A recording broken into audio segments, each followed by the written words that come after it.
Primera de Pedro, capítulo 1, verso 3 al verso 9. Dice la palabra del Señor: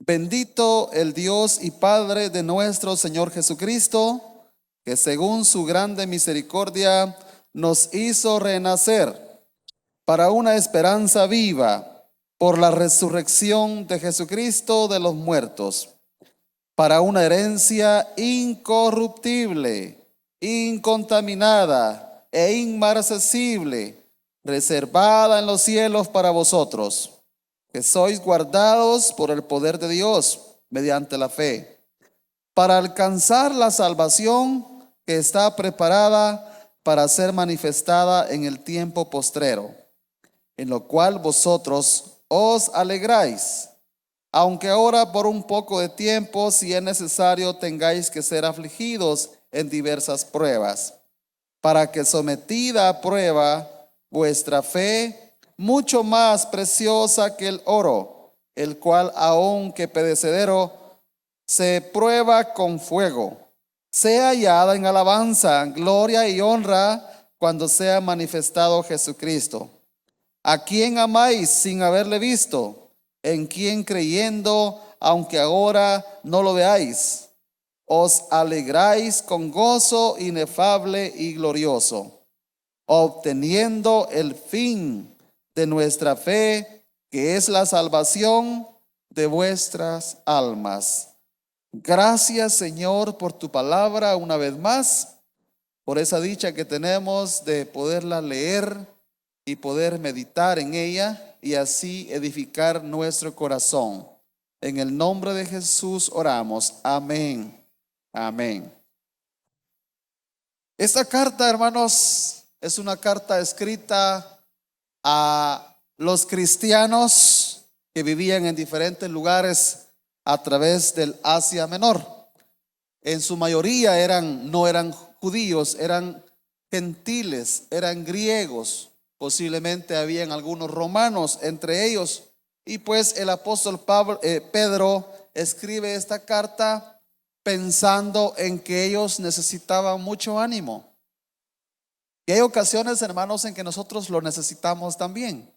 Posiblemente hay días en que nosotros amanecemos tristes por alguna situación inesperada, o ya estamos padeciendo una tristeza por mucho tiempo, hace algunos años, y entonces necesitamos la cobertura del Espíritu de Dios. Necesitamos que el Señor nos consuele, como decía nuestro hermano, por la palabra, pero muchas veces también necesitamos que un hermano, una hermana llegue con nosotros y ore por cada una de nuestras necesidades. ¿No es cierto?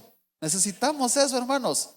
Y el objetivo y el llamado del escritor a los hebreos a congregarnos, ¿para qué es? Bueno, para estimularnos al amor, dice la palabra, para orar los unos por los otros, para alabarlo, para honrarlo en grupo. Ese es el llamado por el cual, hermanos, nosotros disfrutamos también la presencia de Dios en nuestro corazón. Disfrutamos su presencia cada día, hermanos, cuando meditamos en Él, cuando reflexionamos en su palabra, cuando estamos en intimidad con Él mediante la oración. Así que los hermanos gentiles estaban atravesando situaciones muy difíciles. Si usted lee ahí conmigo, por favor, en el capítulo 4, vayamos al capítulo 4, verso 2 al 3. Allí usted va a encontrar que dice: para no vivir el tiempo que resta en la carne conforme a las concupiscencias de los hombres, sino conforme a la voluntad de Dios. Baste ya el tiempo pasado para haber hecho lo que agrada a los gentiles, andando en lascivias, concupiscencias, embriagueces, orgías, disipación y abominables idolatrías. Y el verso 4: a esto les parece cosa extraña que vosotros no corráis con ellos en el mismo desenfreno de disolución. Y os, ¿qué dicen, hermanos? Y os ultrajan. En otras palabras, los hermanos eran de alguna manera maltratados. Ellos sufrían maltrato verbal, eran difamados. Sí, una palabra que se encuentra acá, hermanos, para ser ultrajados también significa insultar, injuriar, blasfemar, difamar. Así que los cristianos eran insultados. Vean ustedes, los cristianos, hermanos, eran injuriados, eran blasfemados, eran difamados. ¿Y por qué ellos sufrían ese tipo de situaciones? Simplemente porque ellos, dice la palabra esta mañana, ya no vivían como los otros gentiles. Porque los otros vivían todavía, dice el apóstol Pedro, en lascivias, en disoluciones, en locuras, en desenfrenos. Y hermanos, hoy el pecado ha crecido más, ha abundado más. Aquí pudiéramos nosotros agregarle a esta lista un sinfín de pecados más que hoy tenemos en la sociedad. Y no hace falta ir al mundo para experimentar, como algunos han dicho, ¿verdad? Algunos jóvenes en el pasado me decían, es que yo para conocer el pecado, yo tengo que experimentarlo, tengo que ir allá. Hermanos, nosotros no necesitamos experimentar el pecado para conocerlo. Podemos observar, demos un vistazo cómo está la sociedad, cómo está el mundo. Y no solamente veamos lo grave de lo que el mundo hace, lo que el mundo practica, sino que veamos, hermanos, las tristes consecuencias del pecado que ellos sufren. Consecuencias terribles, hermanos, terribles. Los hermanos cristianos de allá, del Asia Menor, ya habían salido de todas esas prácticas, de toda la idolatría, y ahora ellos perseveraban en una vida diferente. Ellos tenían una vida diferente ya con el Señor, caminaban con el Señor. Así que el apóstol Pedro dice, les voy a escribir esta carta para animarlos, ¿sí? Y a la vez para exhortarlos a que no se dejen llevar a pesar de las situaciones que ellos puedan estar pasando, puedan estar atravesando. No solamente los hermanos de aquel entonces del primer siglo sufren tribulación, también nosotros sufrimos tribulación hoy en día. También nosotros no somos elogiados por doquier. Nosotros no somos los mejores para la sociedad. Sí, de la forma como ellos eran ultrajados, también muchas veces nosotros podemos ser difamados, podemos ser insultados en el trabajo porque mi jefe no hace porque yo no hago lo que mi jefe me está pidiendo que haga, sabiendo que está mal, sabiendo que es injusto. Y una vez que yo quiera hacer lo justo y quiera caminar en lo justo en mi trabajo, entonces mi jefe, mi empleador va a ultrajarme, va a buscar la forma de cómo destruirme, va a buscar la forma de cómo despedirme. Sí, hay muchos nombres que han aparecido para todo ese tipo de acciones. ¿Cómo se le llama? Acoso laboral, dicen, ¿verdad? El acoso laboral. Mi jefe me está acosando. Hermanos, solo puse un ejemplo nada más. ¿Cuántos ejemplos podemos tener nosotros en mente? ¿Cuántas veces nosotros hemos sufrido cosas similares? Hemos sido difamados. ¿Usted se ha dado cuenta de que algunos cristianos han sido difamados en las redes sociales? Y pues uno no deja de sorprenderse, pero uno a la vez dice, no hay pruebas, ¿verdad? Si hubieran pruebas, pues otra cosa se diría. Pero mientras tanto lo que uno hace es orar por nuestros hermanos, orar por ellos, recordarlos en nuestras oraciones, ponerlos en las manos de Dios. porque puede hacer que sea una difamación. Los cristianos hoy entonces son difamados, son maltratados. ¿Cuánto maltrato hemos recibido en alguna ocasión?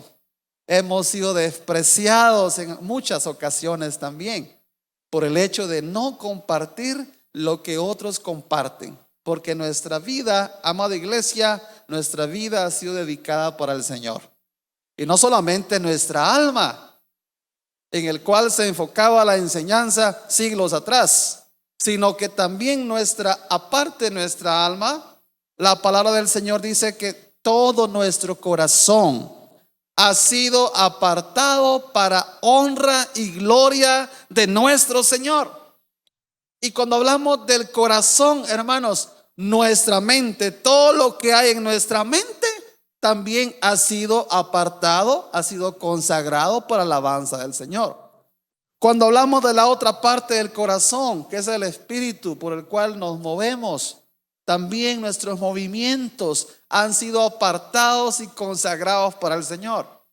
Cuando hablamos de la tercera parte del corazón, que es el cuerpo, el templo, el depósito del alma, diríamos el santuario del Espíritu de Dios, donde está el trono de Dios, porque la palabra dice que ahora nuestros cuerpos son templo y morada del Espíritu Santo. Entonces, hermanos, todo lo que tiene que ver con nuestro cuerpo también ha sido apartado para la alabanza de nuestro Señor. Amén. Todo lo que somos. Así que los hermanos procuraban vivir esas vidas consagradas, entregadas al Señor, mientras que los otros vivían una vida desenfrenada y no les agradaba, no les gustaba. Muchos de ellos eran perseguidos y eran maltratados.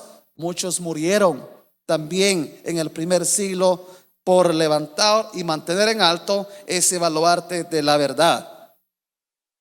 Pablo les dice que nosotros como cristianos debemos estar dispuestos a sufrir como Cristo sufrió. Y esa es la actitud del cristiano. La actitud del cristiano, hermanos, dice un experto sobre esta conducta por amor. Obviamente es un experto en la interpretación de la palabra. Dice que esta actitud tiene un efecto depurador, disciplinándonos. Así que cuando viene una prueba, cuando viene una dificultad, cuando somos ultrajados, cuando seguramente en alguna ocasión nos llevarán presos a los jocotes por difamación, porque fuimos acusados falsamente. ¿Cuál debe ser la actitud nuestra como cristianos? Estar dispuestos, así como Cristo sufrió y padeció también por nosotros. Y esta disciplina, dice este escritor y experto en medicina, también dice que es medicina, no solamente para el alma, dice este intérprete, sino que también es sanidad corporal. Y luego leí algo en otro libro de otro autor muy famoso que decía: los problemas en el estómago, los problemas en los riñones, los problemas en todo nuestro organismo muchas veces no se debe tanto a los malos hábitos de comida, sino que muchos problemas de salud se deben a la amargura que hay en el corazón. Entonces, cuando viene el sufrimiento, en lugar de amargarnos, Pablo dice: tú debes tener una buena actitud como cristiano. Así como Cristo estuvo dispuesto a sufrir por ustedes, también ustedes lo deben estar. Y esa es una muestra de un cristiano de verdad, para vivir conforme a la voluntad de Dios. El cristiano, el creyente, y eso lo podemos contextualizar en toda la Biblia, debe considerarse a sí mismo muerto al pecado. Para que Cristo viva, debemos morir. ¿Cuántos están listos, hermanos? Morir a nosotros mismos significa morir a nuestras pasiones, ha significado ya morir a nuestras concupiscencias, a nuestros malos deseos y mantener nuestro corazón siempre dispuesto para alabanza de la gloria de Dios. Un corazón que viene a ser como un olor grato a la presencia de nuestro Señor. ¿Qué dice el verso 3? En la segunda parte dice que Él nos hizo renacer. ¿Para qué, iglesia? ¿Están conmigo? Él nos hizo, ¿para qué? Para renacer hacia una esperanza viva. No dice una esperanza muerta, una esperanza viva. Y eso de renacer puede significar regenerar. Él nos regeneró. Y eso ocurre cuando nos arrepentimos de nuestros pecados. Yo quiero detenerme un poquito acá, hermanos, porque muchas veces podemos caer simplemente en una cultura evangélica, pero no ser un cristiano arrepentido.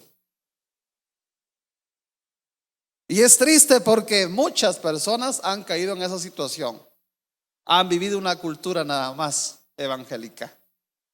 Un escritor, por cierto, muy pesado cuando escribe, pero dijo algo que me impactó. Dice él: hay muchos cristianos domesticados al evangelio. Está fuerte, ¿verdad? Domesticados. Actúan como cristianos. Llegan a la iglesia, van con su Biblia bajo el brazo, cantan bonito, alaban a Dios, levantan las manos, pero allá afuera muchos no se convierten por el mal testimonio del hermano y la hermana. Es triste ver eso, hermanos, hoy en día en la iglesia evangélica a nivel mundial.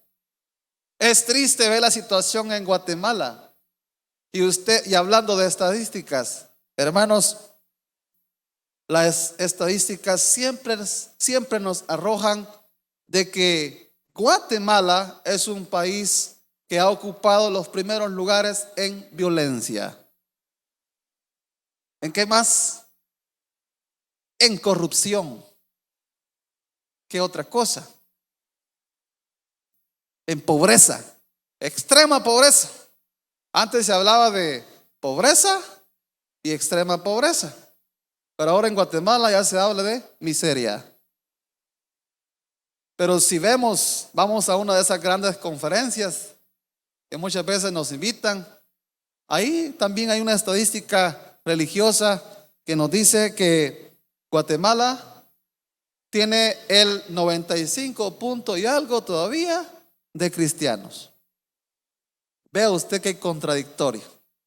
¿Cómo es que Guatemala es tan cristiano como país y vamos a los primeros lugares en lo que ya he mencionado? Porque muchas veces nosotros podemos caer en una situación de vivir únicamente una cultura evangélica. Cuando viene la prueba, ¿qué pasa con ese tipo de personas?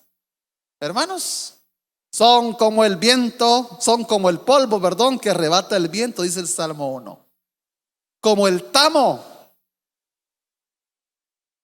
Se van porque no han profundizado en sus raíces, hermanos. Dice que el cristiano debe ser como la palmera. Sí, la palmera se caracteriza por tener raíces profundas. Difícilmente se cae una. Solo cuando viene un huracán y están a la orilla de las quebradas, posiblemente se cae una palmera. De lo contrario, no. Puede doblarse y parecer que ya se va a quebrar, pero no se quiebra. Se levanta otra vez. Dice la palabra que el cristiano es como una palmera que permanece firme a pesar de las pruebas, a pesar de las tentaciones, a pesar de las situaciones que podamos vivir. Así que renacer significa ser regenerados mediante el arrepentimiento de nuestros pecados. También significa, amados hermanos, volver a engendrar. Así que eso es lo que no entendía un gran maestro fariseo. ¿Cómo se llamó? Nicodemo. Nicodemo. Él no entendía, ¿sí? Él quería otra vez, ¿será posible? No lo puedo creer. ¿Cómo puedo entrar yo en el vientre de mi madre? ¿Dónde no, verdad? ¿Quién no desea ser joven siempre y volver a ser niño? Y todo el mundo lucha por mantenerse joven y verse joven, tener una apariencia joven. Nicodemo, eso no es posible. ¿Cómo puede ser posible eso? Volver a entrar al vientre de mi madre y volver a nacer. Él no entendía, aunque era un gran maestro, aunque tenía mucho conocimiento de la Biblia, aunque fingía o practicaba muchos valores también. Sin embargo, él no entendía lo que hoy estamos hablando acá. Él dice que nos hizo renacer, nos volvió a engendrar, volvimos a nacer de nuevo. Eso es lo que Nicodemo no entendía. Y hermanos, ahora dice Pedro, ustedes, una vez que hayan nacido o que ya nacieron de nuevo, no tienen una esperanza muerta como los fariseos. Porque los fariseos tenían una esperanza muerta. Pero nosotros, hermanos, en Cristo, como dice el versículo 3, por la resurrección de Jesucristo, nosotros ahora tenemos una esperanza viva para honra y gloria de su nombre y bendición de todos aquellos que han creído en él. ¿Cuántos creyentes hay esta mañana? Creyentes de verdad. Y quiero hacer mención acá a algo que sucedió la semana pasada, pero no voy a decir el nombre. Me sorprendió ver a un joven acá, recién llegado, con una bolsita cruzada, acá, trabada, ¿verdad? Y yo le digo, ¿y qué cargas ahí? Cargó una Biblia, un himnario, no sé, como que un corario, no sé. Y yo le digo, hoy pareces evangélico, le digo, ¿va? Y se ríe. Porque cuando Dios transforma el corazón, se va hasta la pena cargar una Biblia. Se va la pena de cargar un himnario, porque yo voy a alabar al Señor. Sí, y no importa cargar una bolsa cruzada y que nos vean nuestros amigos. Ahora soy diferente, porque eso nos da alegría, hermanos, nos da motivación. Porque hemos nacido de nuevo. Eso lo declara 2 Corintios 5:17. ¿Qué tal si lo decimos? De modo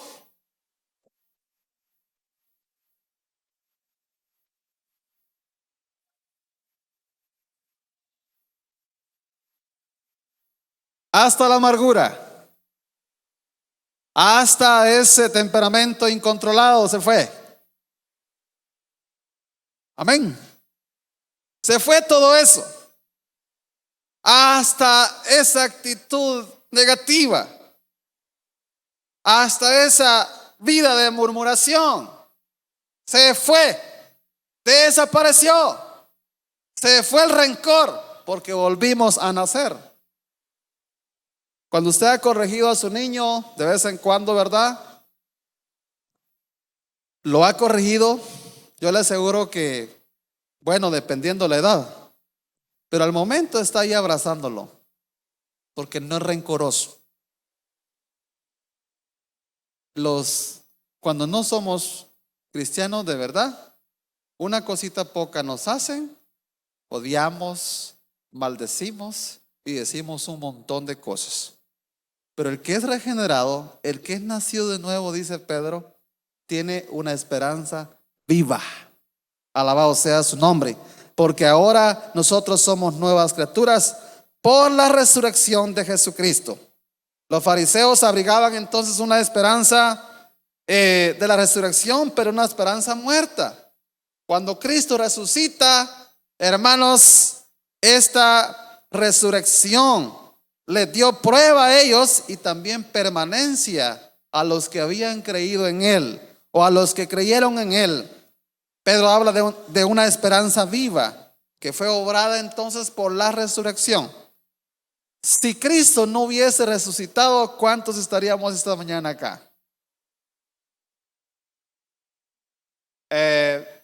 Adoraríamos como como los árabes. Ellos adoran ¿a quién? Alá. Tienen un profeta, ¿verdad? Mahoma. ¿Sí? Mahoma. Mahoma dice que agarró una gran manada de pericos al inicio y le enseñó a hablar.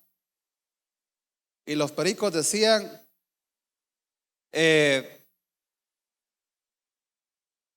Dios es Alá y Mahoma es el profeta. Dios es Alá y Mahoma es el profeta. Y una vez que lo aprendieron bien los pericos, lo soltó y se paraban en los mangos. Dios es Alá y Mahoma es el profeta.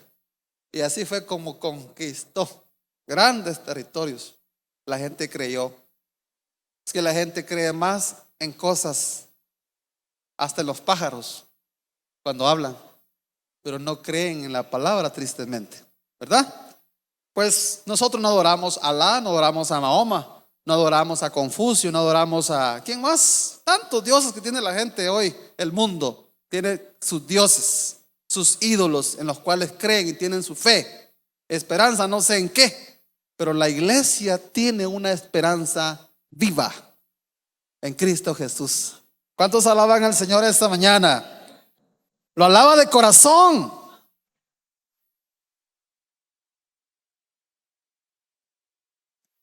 Para una herencia, dice el verso 4, si está conmigo, me gusta que vaya, lleve la lectura.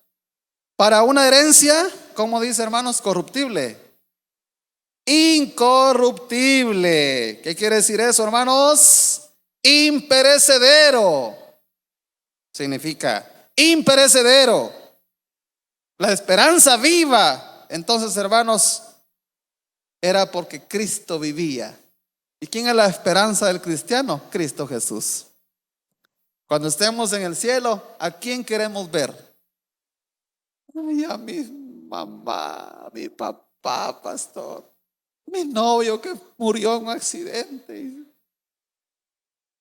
No encontramos. Y uno quisiera a veces encontrar versículos en la Biblia cuando estamos en un funeral, ¿va, pastor? Versículos que le digan a los familiares: cuando tú mueras, vas a ver allá a tu esposa, y a tu esposo, y a tus hijos. Pero no encontramos evidencia de eso.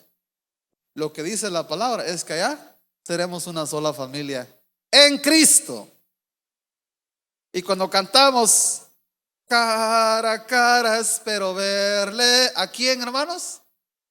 A Cristo. No es al pariente. Allá no voy a poder decir, he ahí mi esposa, dijo Jesús, ¿verdad? Ahí mis hijos. No. Por eso el que tiene esposa hoy, disfrútela. El que tiene esposo, disfrútelo. Porque ya seremos una sola familia en Cristo Jesús. Y los que no tienen, pues Cristo es el esposo de la iglesia, dice la palabra. Amén. Y a los que les falta un padre terrenal, Cristo es el mejor padre prometido para cada uno de nosotros.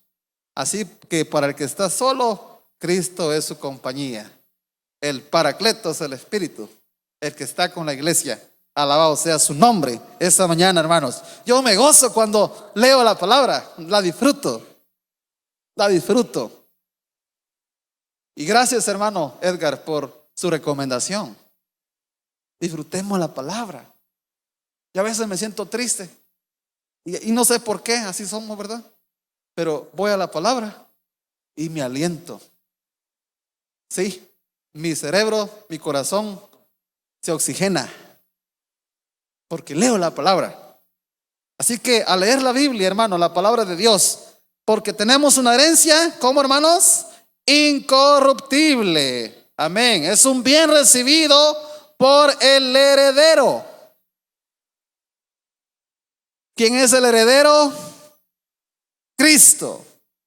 Dice la palabra en Filipenses 2, del 5 al 11, que el Padre le dio un nombre que es sobre todo nombre, para que en el nombre de Jesús, ¿qué dice? Se arrodille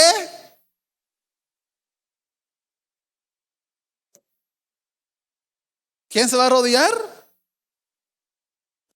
Las criaturas, los hombres, los que están en el cielo, en la tierra, ¿y dónde más? Y aún los que están enterrados van a alabar a Dios, porque van a resucitar para una esperanza viva. Alabado sea el Señor esta mañana. Y no solamente que es una herencia incorruptible dada por el heredero que es Jesús, pues solamente Él promete una herencia. No la promete nadie de los dioses que he mencionado.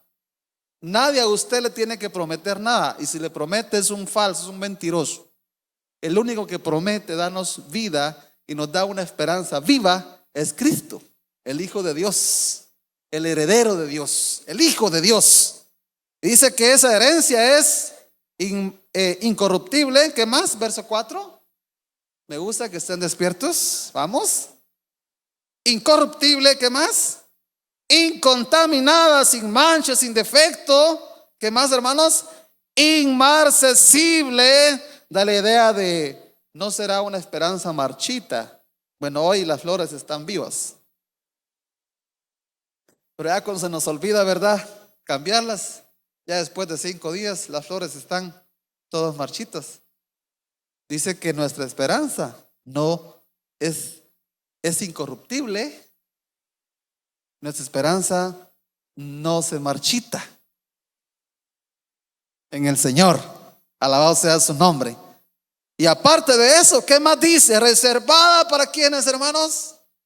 ¿Solamente para los judíos? No, aquí está hablando para los gentiles. ¿Reservada para quiénes? Para todos ustedes. ¿Cuántos alaban al Señor? Reservada para ustedes. Iglesia, amigos del tabernáculo, hermanos que nos están viendo a través del canal, los que nos oyen a través de las diferentes emisoras, para toda esa población está reservada esta esperanza viva para todos ellos. Así que si estamos pasando por una prueba, hermanos, vea a Dios, vea lo que le promete, y se va a dar cuenta que después de leer la palabra y meditar en esas promesas, usted va a decir: es insignificante lo que me está pasando. Eso es tan poquito como para volverme atrás. Nadie que pone sus manos sobre el arado y regresa es digno, dice la palabra. Y lo demás usted ya lo sabe. Sí, así que lo que nos pueda suceder acá no es nada comparado con la gloria que el Señor compartirá con nosotros en el cielo. Cualquiera que sea la prueba que usted esté atravesando, no es más grande que el poder de Dios. Jamás lo va a hacer, jamás lo va a hacer. Verso 5, la primera parte.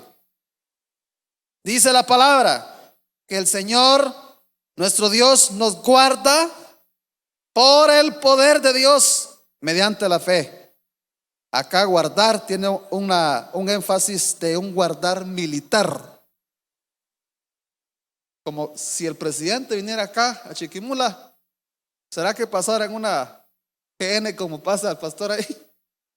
¿O en la bici? ¿Ah, que no? Pasa en una limusina. Y los carros que estén ahí atravesados tienen que dar vía porque va el presidente. Y va muy bien escoltado, con fuerzas. Y quizá unos 3 helicópteros todavía arriba, ¿verdad? Vigilando porque va el presidente, guardándolo, sí, del peligro. Pues el énfasis acá en este versículo, cuando él dice que nos guarda por el poder. Este poder acá es una palabra que tiene que ver con dinamita. ¿Para qué usan la dinamita? Para derrumbar los cerros, para quebrar piedras, para abrir hoyos, pozos, para destruir lo que se quiera destruir. Dinamita, poder. Dice que nos guarda con su poder. Alabado sea su nombre esta mañana. Nos guarda con su poder mediante nuestra fe puesta en el Señor cada día, a pesar de las adversidades, hermanos. ¿Y para qué nos guarda Él, hermanos? Verso 5, para alcanzar la salvación que está preparada para ser manifestada, ¿dónde? En el tiempo postrero. Amén. Pero Dios nos da seguridad entonces, hermanos, de salvación desde ya. ¿Es salvo usted? No sé, pastor, mire, eso lo veremos. Hay gente que opina así. No, el Espíritu da testimonio, nuestro Espíritu dice la palabra, de que somos salvos para honra y gloria de su nombre. Porque la salvación Él nos la ha regalado. Es gratis, pero es como un tesoro en un vaso de barro, la cual también tenemos que cuidar hasta el final de nuestros días. Aquel que cree tenerla y la vive y la disfruta, la guardará hasta el final. Se guardará hasta el final. El que no, no. Eso es lo que enseña la palabra. Así que la salvación hecha, Él te da seguridad. Él me da seguridad a mí. Nos quiere dar seguridad. Te quiere dar seguridad. Hay gente que vive insegura. Y cuando hay inseguridad, hermanos, en nuestra vida, el diablo se apodera también.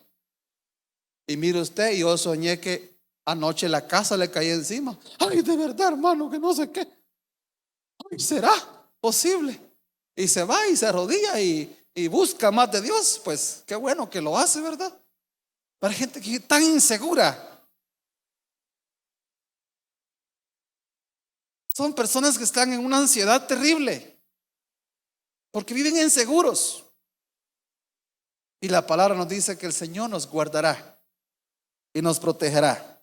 El Salmo 103 que nos dice: bendice alma mía Jehová y bendiga todo mi ser, todo mi corazón, su santo nombre.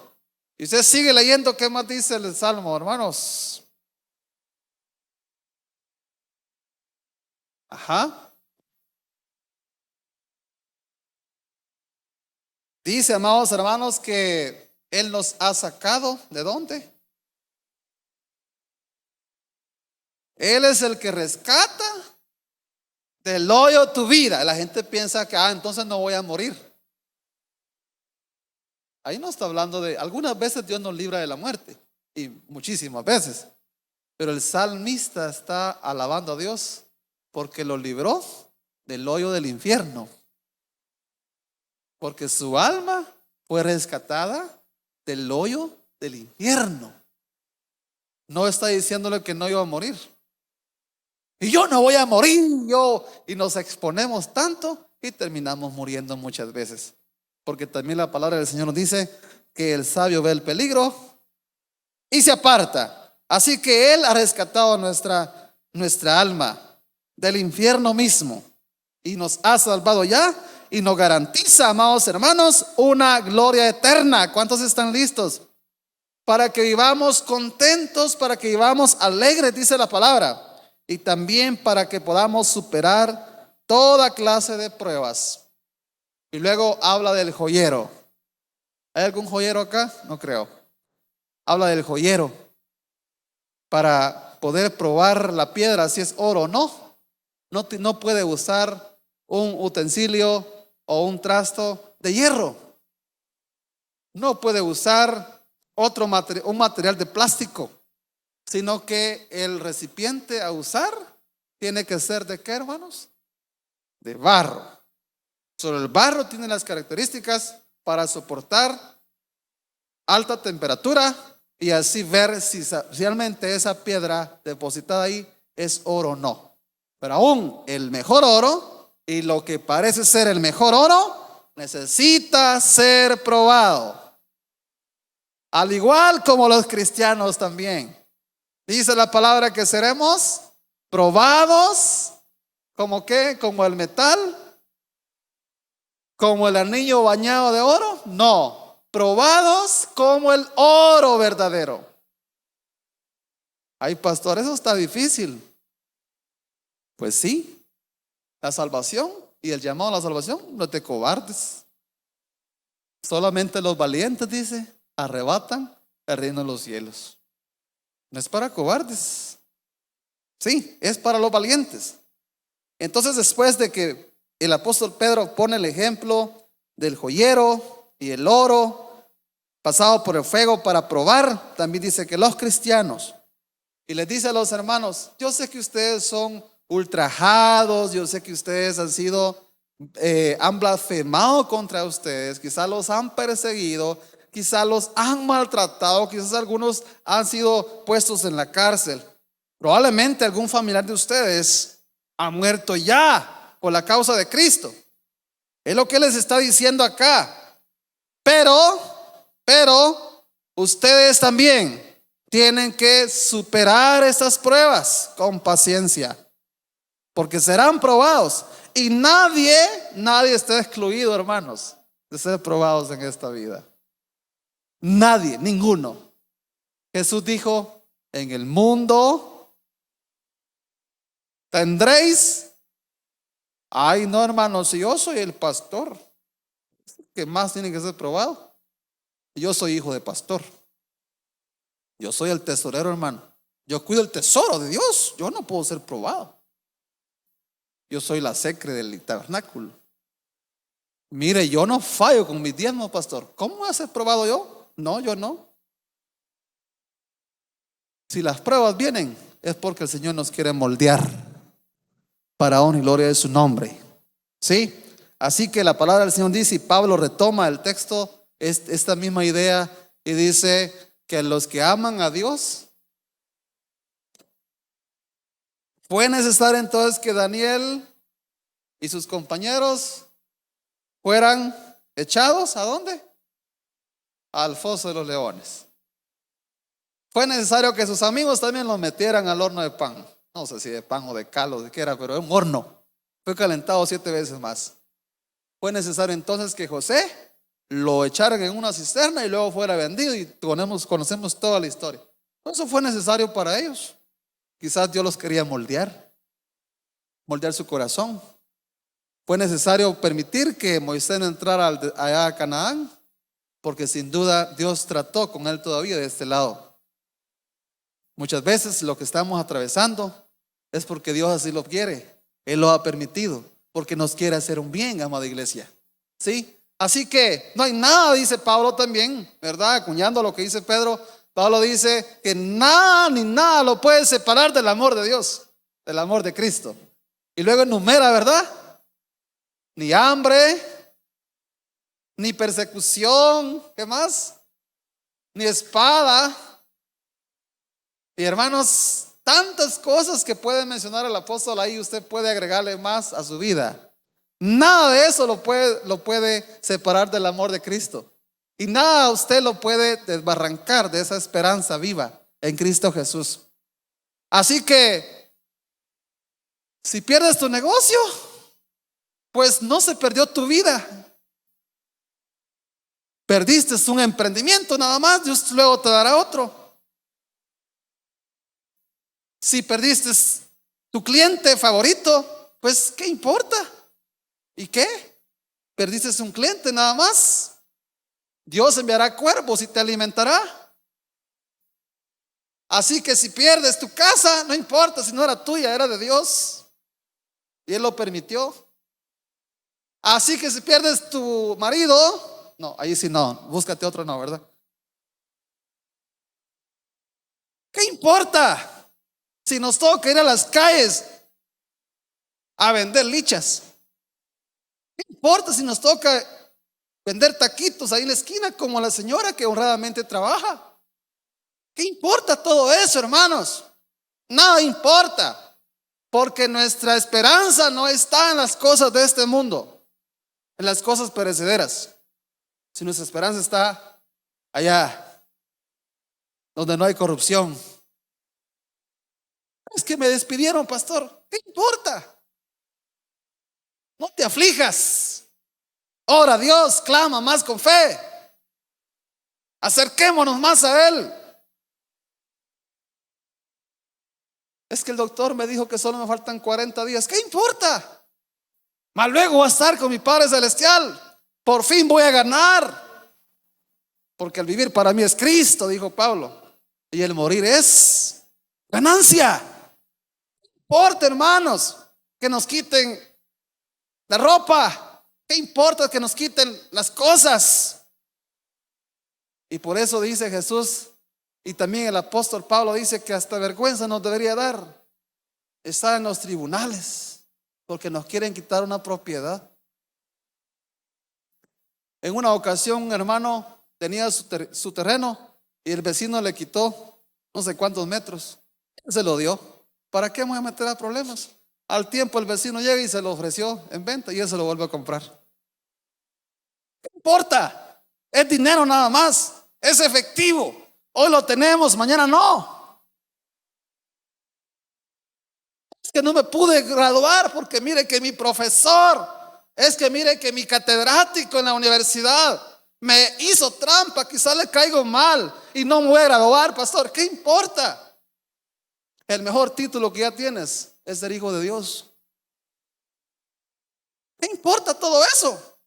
Ahora, el que no tiene lo mejor, que es Cristo, le va a hacer falta todo eso y va a morir con todo eso.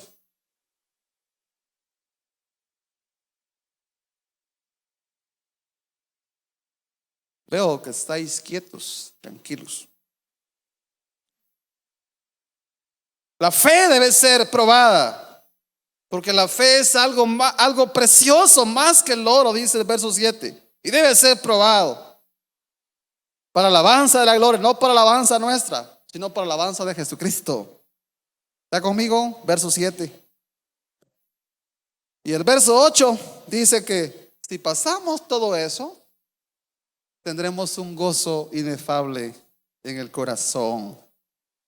Alabado sea su nombre.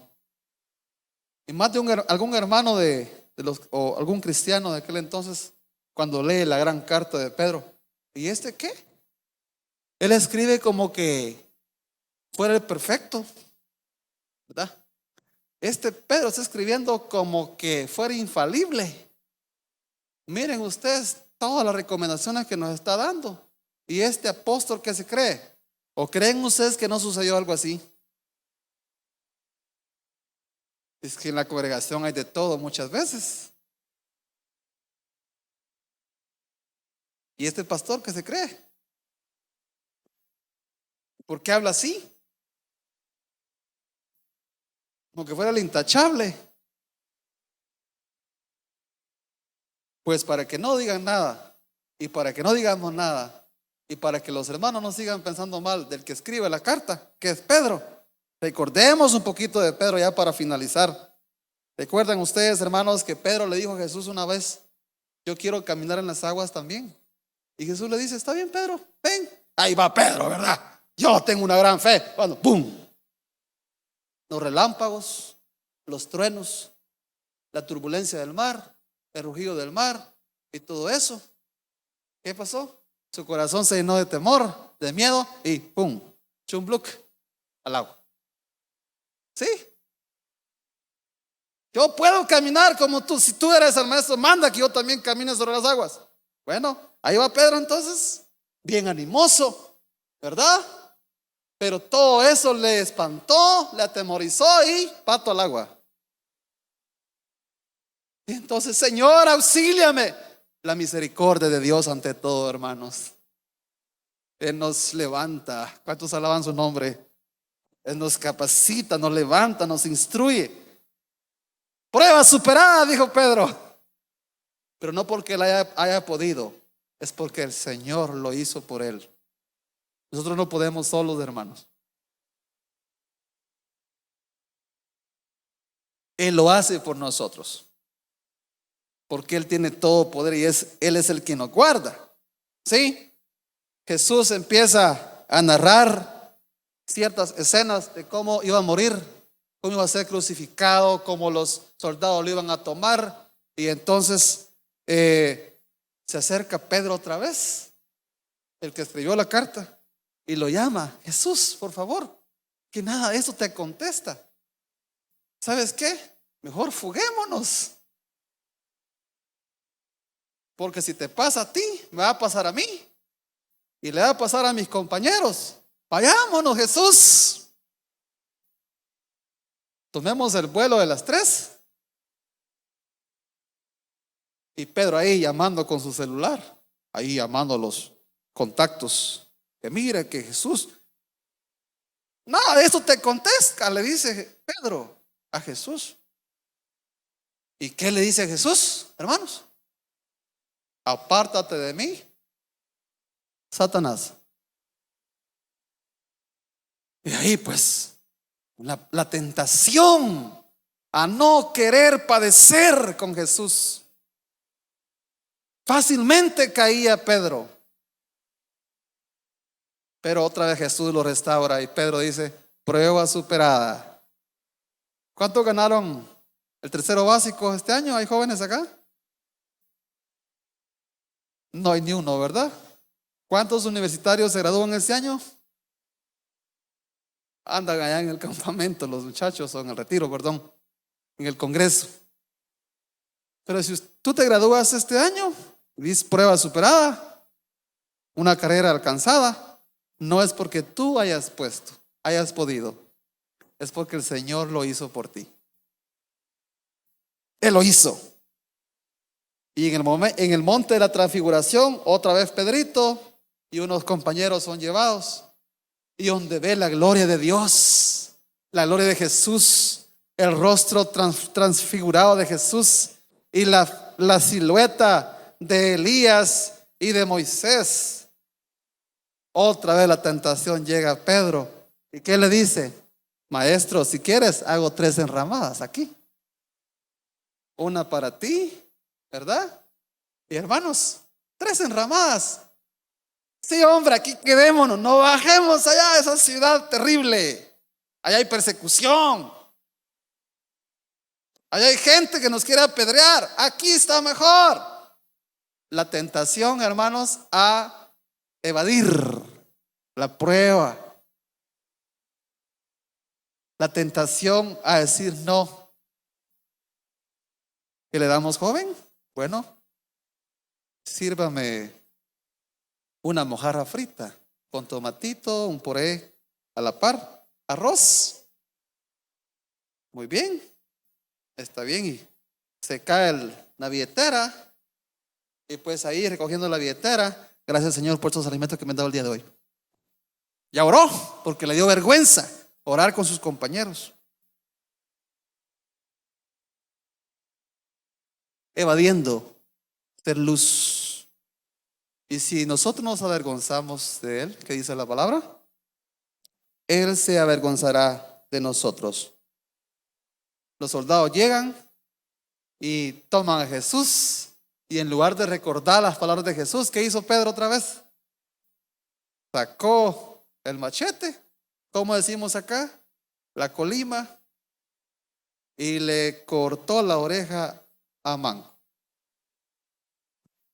¿Sí? No soportó la mínima prueba. Y de último, ¿qué hace Pedro allá cuando estaban reunidos? Termina negándolo.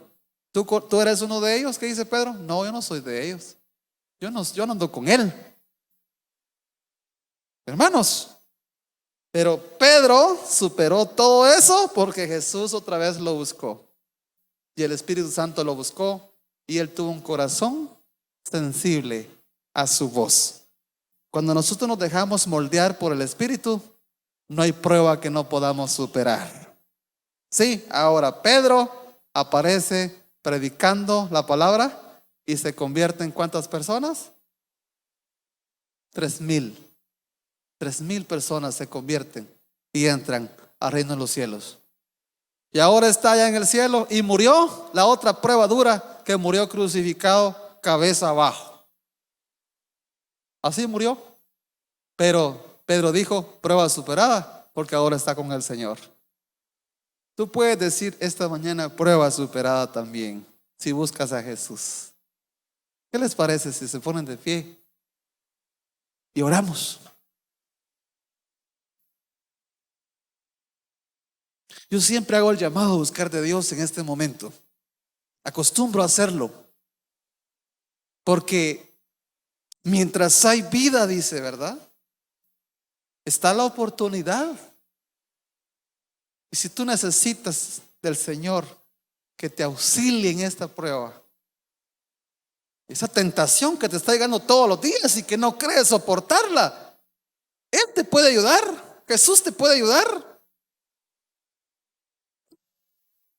Tú estás siendo probado. Tu fe está siendo probada.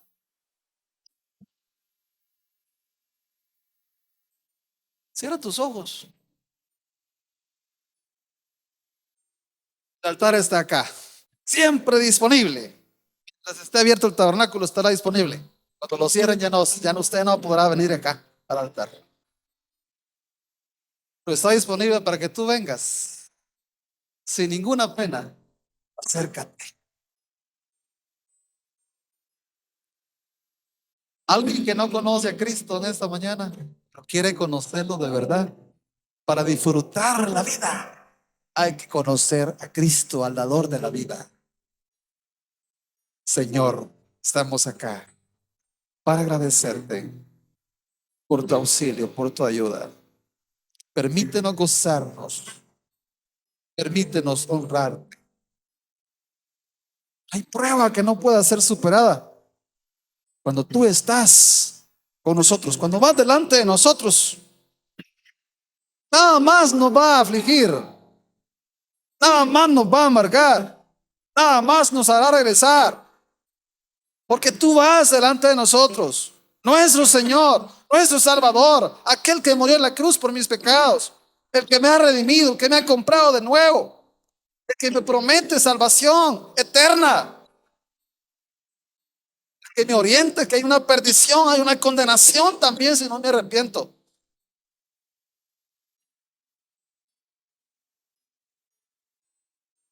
Si tú crees que esa mañana no puedes salir, sí puedes salir. Claro que sí puedes. Pedro pudo salir de todas las aflicciones que tuvo y pruebas, tentaciones. Muchos personajes en la Biblia. No alcanzaría esta mañana y el día de mañana para hablar de los personajes que pasaron tantas pruebas, pero superaron como Job. Superaron.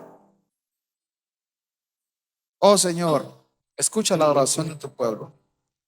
Si alguien esta mañana te está recibiendo en su corazón, atiéndelo. En el nombre de Jesús.